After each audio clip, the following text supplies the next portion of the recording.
আল্লাহর দুনিয়াতে আযাব আসার আরেকটি কারণ হচ্ছে সৎ কাজের উপদেশ দেওয়া ছেড়ে দেওয়া, আর পাপের কাজে, অন্যায় কাজে বাধা দেওয়া ছেড়ে দেওয়া।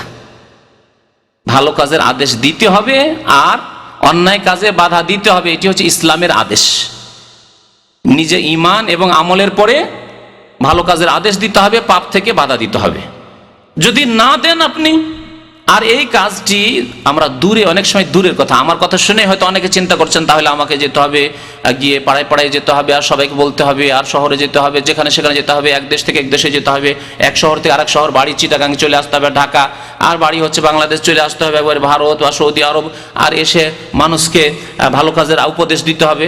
না, অত দূরে কেন যাচ্ছেন আপনি?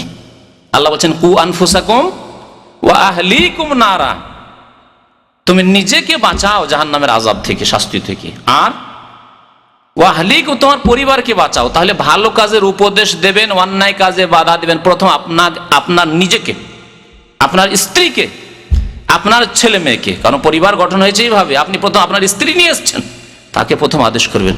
আপনার স্ত্রী যদি 5 ওয়াক্ত নামাজি না হয় সুন্দর, আপনার স্ত্রী যদি পর্দা নাশিন না হয়, তাহলে আপনার মেয়েদেরকে যদি পর্দা করেন, মাথা ঢাকো বাবা, স্কুলে যাবে খুব ভালোভাবে, কারোর সাথে কথাবার্তা বলবে না, এদিক সেদিক দেখবে না, ইত্যাদি ইত্যাদি, শুনবে নাকি? আপনি আপনার স্ত্রী যদি সূর্য ওঠার পরে নামাজ পড়ে, তাহলে আপনার ছেলেটাকে নামাজি বানাতে পারবেন? বা নাই যদি নামাজ পড়েন, জানলো যে আমার বাবা মাই তো নামাজ শুরু করলো 50 বছর বয়সে, তাহলে আপনার ছেলে মেয়েরা শিখবে আপনার কাছ থেকে, কিছু নেবে? আর তারপরে ছেলে মেয়েদেরকে আদেশও করেন না আপনি, সেই জন্য আল্লাহর আযাব। কি করতে হবে তাহলে?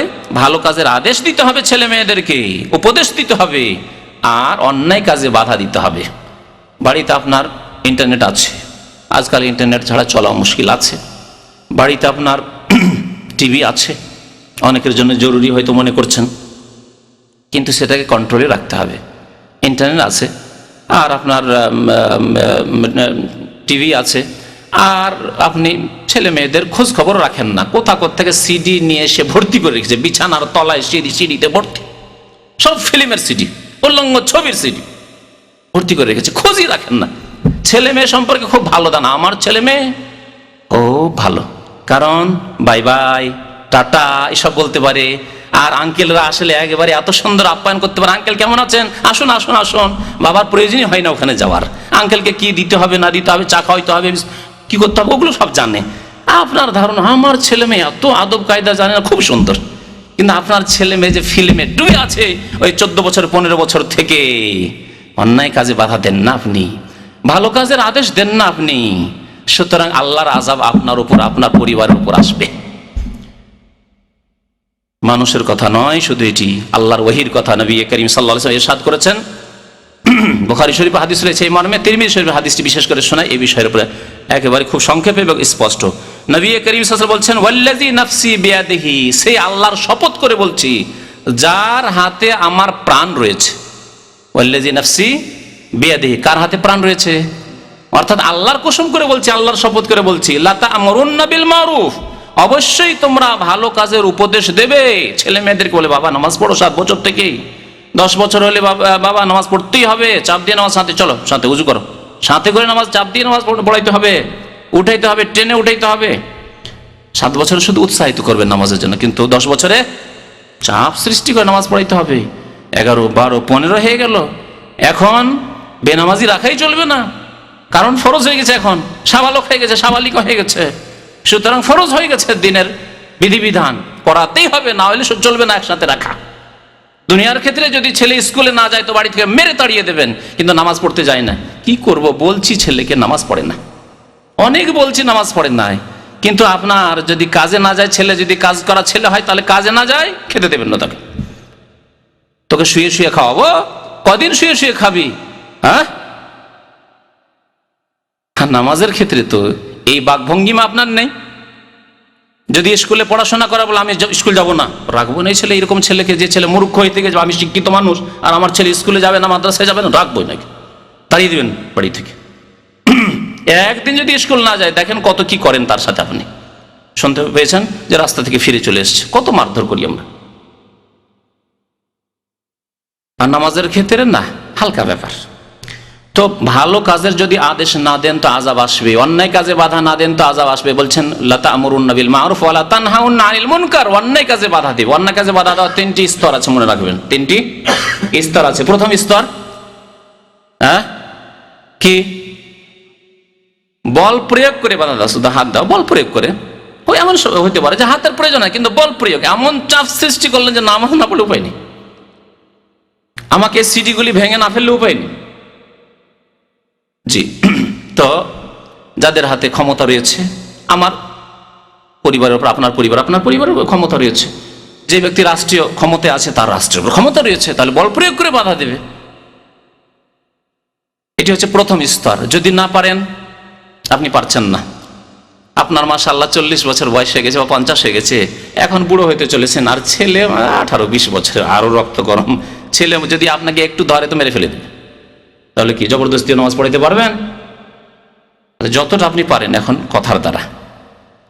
আর কথার দ্বারা মানে এই না যে ঘরে রাখেন আর খাওয়ান খুব, আপনার আয় উপার্জন করা টাকা পয়সা খাওয়ান আর শুধু কথাই বলেন না, তাকে বলেন তুমি আলাদা থাকো, যখন নামাজ টামাজ পড়বে না তুমি করে খাও, দূরে থাকো, আর নামাজ পড়ার উপদেশ দিতেই থাকবেন, আলাদাই থাকবে। তারপরেও রাস্তাঘাটে দেখা হবে, যখন আপনার ঘরে দেখা সাক্ষাতে আসবে আবার আপনি যাবেন দেখবেন, কিন্তু ঘরে রাখবেন আর তাকে খেতেও দিবেন আপনি, আসলে নামাজ পড়াবেন না, এটা হতে পারে না। অন্যায় কাজে বাধা দেওয়ার দ্বিতীয় স্তর হচ্ছে কথার দ্বারা। নবী করিম সাল্লাল্লাহু আলাইহি ওয়াসাল্লাম মুসলিম শরীফে হাদিস বলেছেন। আর তৃতীয় স্তর হচ্ছে সর্বনিম্ন স্তর, যদি সেটাও না পারেন তাহলে অন্তর থেকে ঘৃণা করে প্রতিবাদ জানানো। সমাজে এমন এমন পাপ হচ্ছে যে সম্পর্কে আপনি একজন গরিব মানুষ, দুর্বল মানুষ, আপনার বংশের লোক নেই তেমন, একা মানুষ, সবাই। একটা উদাহরণ দিই, সবচেয়ে বড় উদাহরণ দিই, এই যে কবর মাজার পূজা হচ্ছে, বল প্রয়োগ তো করতে পারবেন না, আপনি কথাও বলতে পারবেন না। মাজার আটরশিতে গিয়ে যদি বলেন যে এটা তোমার করছো শিরিক, তাহলে আপনি আর ফিরে আসতে পারছেন না ওখান থেকে।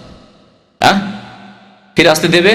শাহজালাল থেকে ফিরে আসতে দেবে না, আজমের থেকে ফিরে আসতে দেবে না, ফিরে আসতে দেবে না আপনাকে। যেগুলি করছেন শিরিক বিদআত করেছেন, আল্লাহ ছাড়া অন্যকে ডাকছেন, চিরকাল জাহান্নামে যাবেন, বলা শেষ হবে না, তার আগে আপনি শেষ। শাহাদাত পেয়ে যাবেন অবশ্যই, এরকম ঈমান থাকলে তো ভালো কথা, কিন্তু আল্লাহ পাক রব্বুল এটা ফরজ করেননি। কি ফরজ করেছেন? অন্তর থেকে ঘৃণা করে প্রতিবাদ জানাতে হবে, অসহযোগিতা করতে হবে, সহযোগিতা চলবে না, তামাশা দেখতে যাওয়া যাবে না এইসবের, বাতিলের।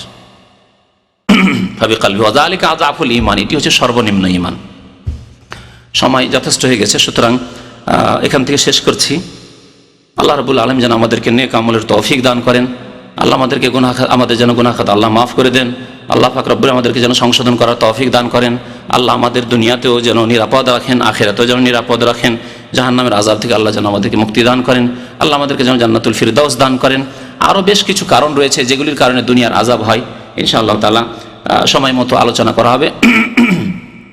আল্লাহ পাক যেন আমাদেরকে আমলের তৌফিক দান করেন, নিজের দায়িত্ব পালন করার তৌফিক দান করেন, নিজেকেও নামাজি হওয়ার তৌফিক দান করেন, নিজের পরিবার ছেলে মেয়েদেরকেও নামাজ পড়াবার যেন তৌফিক দান করেন, পাপ থেকে বাঁচাবার যেন আল্লাহ তৌফিক দান করেন, আমাদের সমাজকে যেন পাপ মুক্ত হওয়ার আল্লাহ তৌফিক দান করেন। আমিন। ওয়া সাল্লাল্লাহু আলা নবিয়িনা মুহাম্মদ ওয়া আলা আলিহি ওয়া সাহবিহি আজমাইন।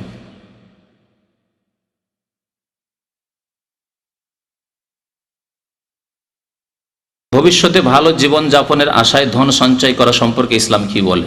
জায়েজ, অবশ্যই। আমি ধন সঞ্চয়ের বিরুদ্ধে বলিনি, আমি বলেছি দুনিয়াকে প্রাধান্য দেওয়া। আপনার সামনে দুনিয়াও আছে, আখিরাত আছে, আপনি আখিরাতটা ঠিকই রেখে দুনিয়া করেন আর আপনি সারা পৃথিবীর মালিক হয়ে যান, অসুবিধা আছে? কিন্তু আপনার দিনটা ঠিক থাকতে হবে। উদাহরণস্বরূপ, ডিউটির সময়, ডিউটি যত রকমের ডিউটি হোক না কেন, জোহরের নামাজের সময় হয়ে গেছে, আজান হয়ে গেছে, কি করতে হবে? নামাজ পড়তে হবে। বিশেষ ক্ষেত্র ছাড়া, যেমন যারা পাহারাতে রয়েছে, সিকিউরিটির কাজে রয়েছে, হারমাইন শরীফানে দেখছেন পুলিশরা পাহারা দিচ্ছে, সেগুলি আলাদা মাসলা, খাস মাসলা।